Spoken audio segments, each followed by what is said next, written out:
Welcome to Wildcat Week. I'm Katrina Blackmon. The women's volleyball team is wrapping up their season this week at NAIA Nationals. The Wildcats traveled to Sioux City, Iowa during the weekend and opened with pool play on Tuesday night. In their first contest, they took on 6th-ranked Missouri Baptist. IWU kept the pace with Missouri Baptist throughout the match, taking the opening set 25-20. The Wildcats also played last night facing Northwestern College. The Red Raiders won their first contest in the pool against the University of Jamestown. Northwestern was the second straight top 10 opponent for the Wildcats as they came into the contest ranked 7th. The Wildcats again started fast and jumped out to a one-set lead, taking the opening set 25-22. Northwestern answered in a back-and-forth set number 2, eventually evening out the score at 1-set-all. Some keys for Mississinewa today, speaking with Coach Funk, is to successfully run the football against the defense, to play good assignment football today, and to get some stops against their runs. Speaking with Coach Adamson for Eastbrook, they want to make sure they stop Markley and Daly, and they also want to get long drives tonight.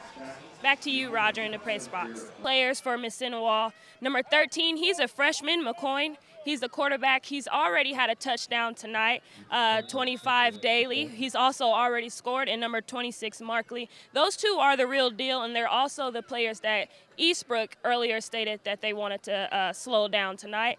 We also have number 70, Bowen, and 75, Trent. They're both being recruited by D1 schools right now. Back to you, Roger, in the press box. I overheard you talking to your players after the game. Would you say that they're more mentally or physically tired right now? I would say physically we're beat up as a team, and that's over the last couple of weeks it's taken a toll on us, and we've lost a few kids, and during the week we've got kids that are only practicing. Yeah, what's next for the Giants getting prepared for tournament play? Well, we've got Lafayette Harrison next week over there, and it's a long trip, so you know, anytime you get into a long trip during the regular season, it helps you during the tournament because you're already prepared for it. And Harrison's a good football team. All right, I'm here with number 70, Noah Graham. He's a senior for the Marion Giants. Real quick, could you tell me your role for the team this year? I'm a defensive end, a defensive tackle on defense, and then I play offensive guard as well, and I'm on the PAT blocking team. Okay. What do you think that you guys need to do differently to get ready for tournament play? I think definitely getting healthy. As you saw, a lot of our guys went down, and we can't have that. That's just we have to stay healthy. And so tomorrow we actually have the day off, and so we're going to get off our feet.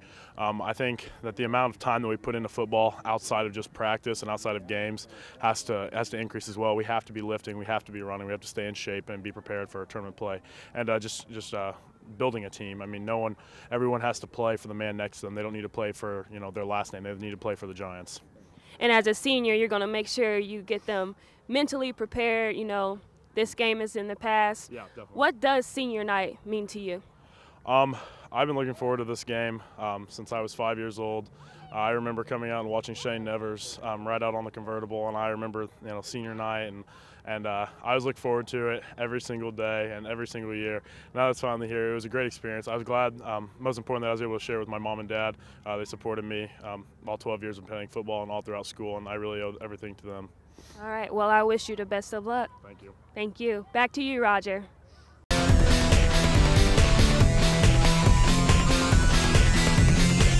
Welcome to the Wildcat Week halftime show. I'm your host, Katrina Blackmon. Let's take a break from high school football and get you caught up on some Wildcat sports news. The women's soccer team had an impressive win over the Bethel Pilots on Tuesday. The win was the second of the season for the Wildcats, and they played their most complete game of the season. They now sit at 2-8 on the year, but are 500 in league play at 1-1. Women's volleyball ran into stiff competition this week as they faced off against the Trojans of Taylor Wednesday night in Upland. The Wildcats stormed the court early, but Taylor proved to be too tough.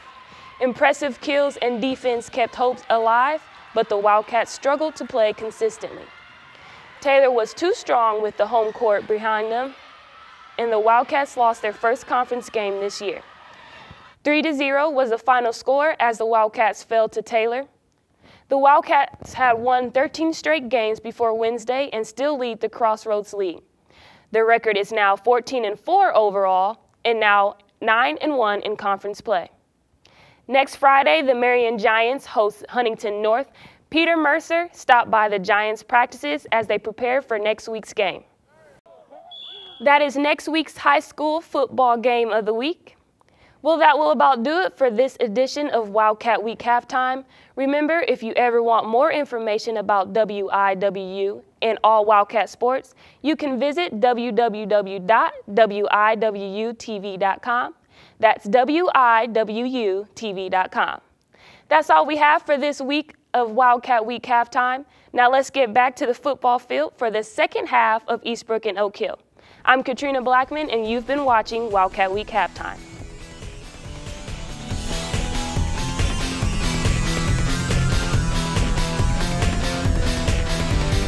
Welcome back to Crossroads. My name is Katrina Blackmon. Many people love being involved with music programs when they are in high school, but the choir days usually end after college. The Heart Song Show Chorus gives ladies a chance to share their love of music and a little bit of bling with the whole community. It's the time of year when we start thinking about Veterans Day specifically and ways to honor those who have served. There's a local organization that has taken remembering to a new level. Stephanie McCracken learned that some volunteers headed out to the National Cemetery and let a light shine. Welcome back to Crossroads. My name is Katrina Blackmon. And I'm Kinsey Honor. Well, Kinsey, Veterans Day is just around the corner. Do you have any family traditions? Actually, my grandpa was in World War II, and he was in the Air Force. And so what we normally do during this time is go up to his house, and we kind of talk about some of his memories, some of his experiences in the war. Yeah, it's great to reminisce. I have an uncle who was also in the war. I'm not sure what war he was in, but I know he was there. Many people have grown up in families who were actively involved in the military and want to follow in those footsteps as early as they can. The Marion Civil Air Patrol has been in Marion for decades. It offers a chance to be a part of an official branch of the Air Force, and for some, it means lacing up their boots a little early. Good afternoon. For TV 51 Newsbreak, I'm Katrina Blackmon. President Barack Obama and Vice President Joe Biden will visit Kokomo next Tuesday. Kokomo Mayor Greg Goodnight says the visit has been in works for about 3 weeks. Goodnight says he was first contacted by the Vice President's office. President Obama was added to the docket a few days later.